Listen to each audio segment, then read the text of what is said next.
So Crown of Thorns Starfish are echinoderms, so their cousins are sea urchins and brittle stars. And it's very important, especially here in Guam, because they've caused lots of coral loss. So there's a lot of coral mortality resulting from outbreaks of Crown of Thorns Starfish.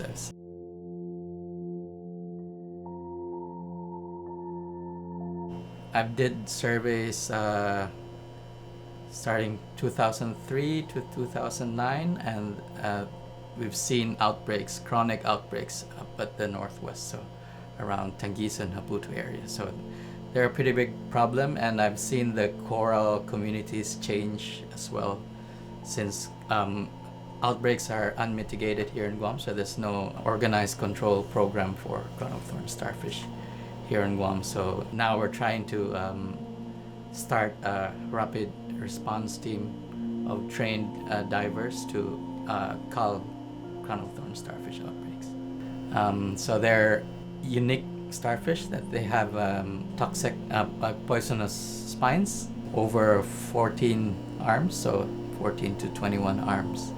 Most starfish you see are have 5 arms, but and they're one of the biggest species of starfish in the world.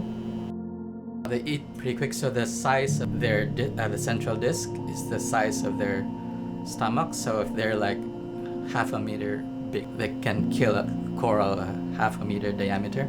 So in 2006, we looked at an outbreak in Tangisan. So there was a feeding front of cod, so you can see the corals that they've eaten and the corals that were still alive. But yeah, they were moving every week. They would be moving several meters. They can feed pretty fast and decimate reefs in a short time. So we've developed single injection method to kill them. So it was actually work that we did. So there was a PhD student from James Cook University in Australia, and some of the preliminary work was actually done here in Guam to develop that method. So we did experiments here at the Marine Lab in 2009. So we did lab tests for using the ox bile to inject Crown of Thorns starfish and kill them.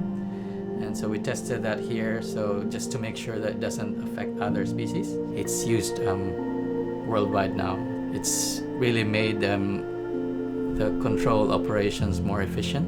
We're working with the DAWR and National Park Service as well to mitigate the COTS problem on island. There will be another training scheduled before the end of the year, so we'll post that, and that will be open to most of the public as well. So once you're trained, you will be part of the rapid response team, so your email and your contact details will be there. And so we're doing the surveillance around the island to see if there's large aggregations of COTS.